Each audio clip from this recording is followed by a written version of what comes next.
लुहारों के मोहल्ले में जाकर एक राजा ने आवाज़ लगाई, किसी को मज़दूर चाहिए मज़दूर। आखिर एक लुहार ने उन्हें बुला लिया जो पहिए पर हाल चढ़ाने की तैयारी कर रहा था।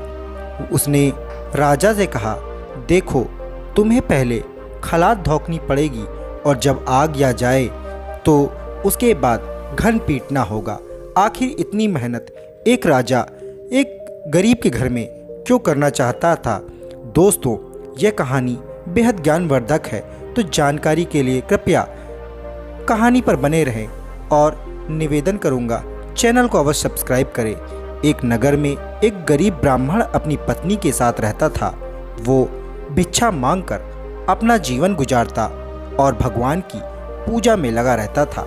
वह उतनी ही भिक्षा मांगता जिससे उसके और उसके परिवार का पेट भर सके। उस नगर का राजा बहुत ही ज़्यादा धनवान और ब्राह्मणों का आदर करने वाला था। राजा किसी भी ब्राह्मण को अपने महल से खाली हाथ कभी जाने नहीं देता था। दूर दूर से ब्राह्मण राजा के पास आते और मुँह मांगा दान लेकर आशीर्वाद देते हुए चले जाते थे। एक दिन की बात है, ब्राह्मण की पत्नी ने ब्राह्मण से कहा कि दूर दूर के ब्राह्मण राजा से मनचाहा दान लेकर चले जाते हैं और तुम यहाँ के यहाँ एक दिन भी राजा के पास नहीं गए। जन्म भर कंगाली कहाँ तक झेलूं। आज तुम जाओ और राजा से कुछ मांग कर लाओ। ब्राह्मण ने अपनी पत्नी को समझाते हुए कहा, तू तो बाबरी है, हमें धन की क्या ज़रूरत है। हमें इतना तो मिल जाता है जिससे हम अपना पेट भर सकते हैं, और राजा का धन अच्छा नहीं होता, वो हमें नहीं लेना चाहिए। ब्राह्मण की पत्नी अब जिद पर अड़ गई थी और बोली, मैं तुम्हारी एक भी बात सुनने वाली नहीं हूँ। कब तक हम कंगाली में जीते रहेंगे। तुम तो रोज माला लेकर बैठ जाते हो। अपने बच्चे को क्या खिलाए और क्या पहनाए। जब बच्चे दूसरे बच्चों को पहनते देखते हैं, ओढ़ते खाते पीते देखते हैं, तो उनका भी मन ललचाता है। आज तुम राजा के पास जाओ, राजा बहुत भला व्यक्ति है, वह तुम्हें जरूर मुँह मांगा दान देगा। आखिरकार मजबूर होकर वह ब्राह्मण राजा के महल की ओर चल दिया, पर राजा उस समय महल में था ही नहीं। ब्राह्मण को वापस लौटना पड़ा। दूसरे दिन ब्राह्मण की पत्नी ने ब्राह्मण को फिर से महल भेजा, परंतु राजा फिर से महल में वहाँ नहीं मिला। तीसरे दिन राजा महल में मिल गया और उसने ब्राह्मण का स्वागत किया और उसे आसन पर बैठाया और 2 दिन ना मिल पाने के लिए क्षमा भी मांगी। राजा ने कहा, मैं आपकी क्या सेवा कर सकता हूँ महाराज। ब्राह्मण ने कहा, जो मैं मांगूँ वो आप दे सकेंगे। राजा ने कहा, हाँ हाँ कहिए, मैं आपकी क्या सेवा कर सकता हूँ। ब्राह्मण ने निवेदन किया, महाराज मैं कुछ और नहीं चाहता, बस आप मुझे अपनी खून पसीने की कमाई से 4 पैसे दान में दे दीजिए। ब्राह्मण की बात सुनकर राजा अत्यंत भौचक्का रह गया और उसने सोचा कि खजाने में बहुत सारा धन पड़ा है, पर मेरे मेहनत की एक भी कौड़ी भी नहीं है जो मेरे खून पसीने की कमाई हो। राजा ने ब्राह्मण से कहा, आप मुझे एक दिन का समय दे, मैं कल आपको आपका मुंह मांगा दान दे दूंगा। ब्राह्मण को जब खाली हाथ देखा तो उसकी पत्नी बोली, क्या हुआ, राजा ने कुछ नहीं दिया। ब्राह्मण बोला, राजा ने कल देने के लिए कहा है। ब्राह्मण की पत्नी सोचने लगी, शायद इन्होंने बहुत सारा धन मांगा होगा और राजा को इसकी व्यवस्था करने में शायद समय लग रहा होगा, इसीलिए कल बुलाया है। दूसरी ओर राजा ने अपने राजसी कपड़े बदलकर फटे पुराने कपड़े पहने और मजदूर जैसा भेष बना लिया। जब राजा की पत्नी ने देखा और कारण पूछा तो राजा ने सब कुछ बताया। रानी बोली, मैं भी आपके साथ चलूंगी महाराज। राजा के हाँ कहने पर रानी भी पुरानी साड़ी पहनकर आ गईं। इस प्रकार राजा रानी मजदूरी की तलाश में शहर शहर निकले। लुहारों के मोहल्ले में जाकर राजा ने आवाज़ लगाई, किसी को मजदूर चाहिए मजदूर। आखिर एक लुहार ने उन्हें बुला लिया। जो पहिए पर हाल चढ़ाने की तैयारी कर रहा था। उसने राजा से कहा, देखो, तुम्हें पहले खलात धौंकनी पड़ेगी और जब आग आ जाए उसके बाद घन पीटना होगा। फिर रानी की ओर देखते हुए कहा, तुम्हें कुएं से पानी लेकर आना पड़ेगा और कोयले वाले घर से कोयला लेकर भट्टी में डालना होगा। तुम दोनों को दिन भर में 2-2 आने मिलेंगे। अगर काम पसंद हो तो बोलो, नहीं तो अपना रास्ता नापो।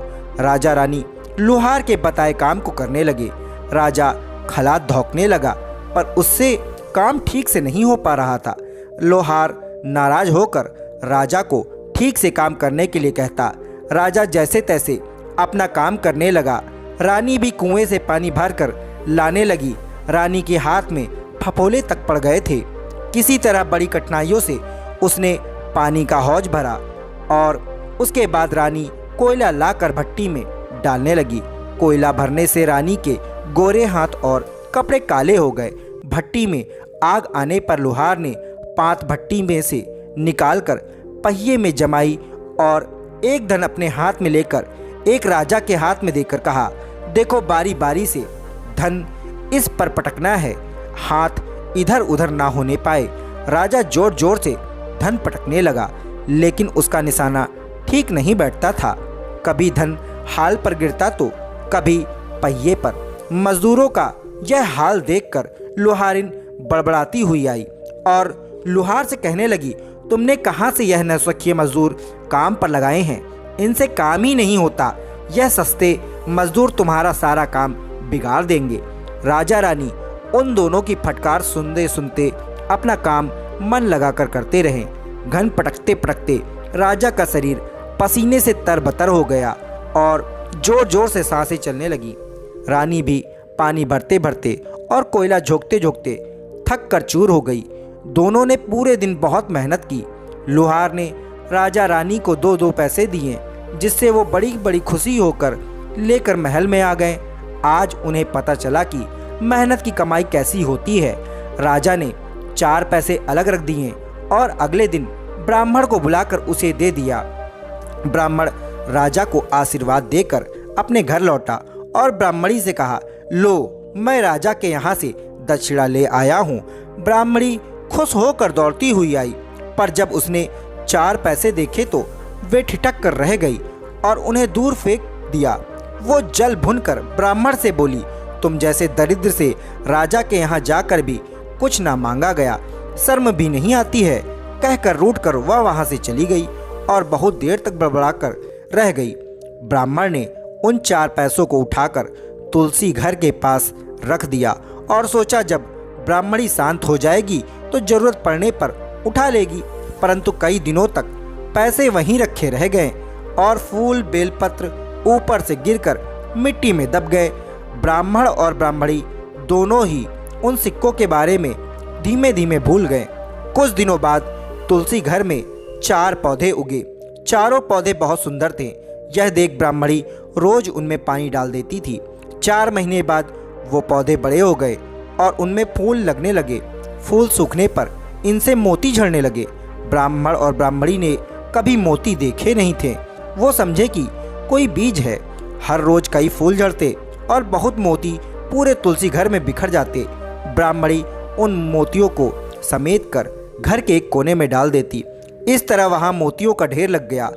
एक दिन एक सब्जी वाली आई। ब्राह्मणी को सब्जी लेनी थी, पर उसके पास पैसे नहीं थे। उसने सब्जी वाली से कहा, क्या तुम इन चमकदार बीजों के बदले मुझे सब्जी दे सकती हो? सब्जी वाली ने देखा तो वह पहचान गई, ये तो मोती हैं।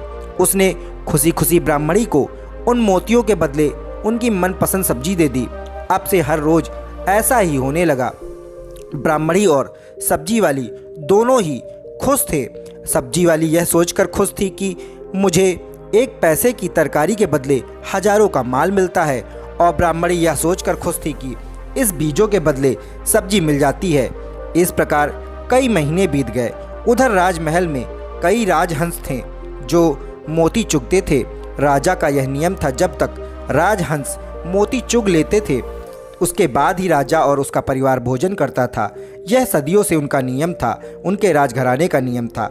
एक समय बाद राजा का सारा धन उन मोतियों और दान खर्च में खर्च हो गया। अब राजा को मोती खरीदने के पैसे तक नहीं बचे। यह खबर पूरे नगर में फैल गई। ब्राह्मण और ब्राह्मणी को जब यह पता चला तो उन्होंने यही विचार किया कि राजा बहुत दानी और नेक दिल इंसान है। उसने अपना सब कुछ दान कर दिया है, यहाँ तक कि शायद उनके पास खाने पीने को भी कुछ नहीं बचा है। ऐसे हालत में हम उन्हें उन लोगों की सहायता करनी चाहिए।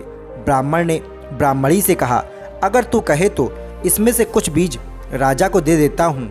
तू कहती है इससे सब्जी और खाने की चीज़ें मिल जाती हैं।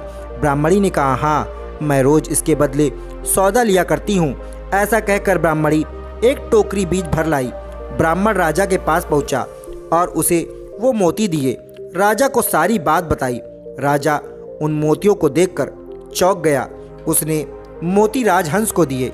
राजहंस उन्हें चुगने लगे। यह देख राजा ने ब्राह्मण से कहा, एक एक मोती सैकड़ों रुपयों का है। सच बताएं, आपके पास इतने मोती कहाँ से आए? ब्राह्मण बोला, महाराज, ऐसे बीज तो हमारे घर पर बहुत है। और राजा को पूरी बात बताई। राजा अपने मंत्रियों के साथ ब्राह्मण के घर पहुँचे और उन चारों पेड़ों को देखा। पूछताछ में उन सिक्कों वाली बात सामने आ गई। जब पेड़ों को देखा तो उनकी जड़ के पास वही सिक्के चिपके हुए थे। आज ब्राह्मण ब्राह्मणी को मालूम हुआ कि उनके पास लाखों करोड़ों की दौलत है, जिसे वो साधारण बीज समझते थे। ब्राह्मण ने सोचा कि मेरे लिए यह धन किस काम का है। ऐसा सोच ब्राह्मण ने सारे मोती राजा को दान में दे दिए। राजा की भी आंखें आंसू से भर गईं और वह बहुत ही उदास हो गया, और मगर उसे खुशी भी हुई और उसकी आंखें खुल गई। मेहनत के धन की कमाई उसे उसकी कीमत मालूम चली। मेहनत के धन की कीमत उन्हें मालूम पड़ गई। उस दिन राजा ने प्रण कर लिया कि मैं खजाने के पैसों में एक भी पैसा अपने खर्च में नहीं लगाऊंगा। अपना खर्चा मेहनत करके ही चलाऊंगा। खजाने और ब्राह्मण के दान से राजा ने जनता के हित में कई धर्म कर्म के काम शुरू कर दिए। जैसे ब्राह्मण और राजा ने धर्म का पालन किया। भगवान करे सब ही ऐसा करें। तो दोस्तों, यह कहानी अपने बच्चों और अपने परिवारजनों तक जरूर पहुंचाएं, ताकि सभी को अपने खून पसीने की कमाई का महत्व पता चले। क्योंकि दौलत, धन, न जाने कितनी भी कीमती चीज़ें अगर आपके पास हैं, मगर उसमें आपके खून पसीने की कमाई नहीं है, तो वह आपके जीवन को संतुष्ट नहीं कर सकती है। तो दोस्तों, अगर यह कहानी आपको अत्यंत पसंद आई हो तो चैनल को अवश्य सब्सक्राइब करें और बेल नोटिफिकेशन ऑन करना ना भूलें, ताकि इसी प्रकार की कहानी सबसे पहले आप तक पहुंच सके। नमस्कार दोस्तों।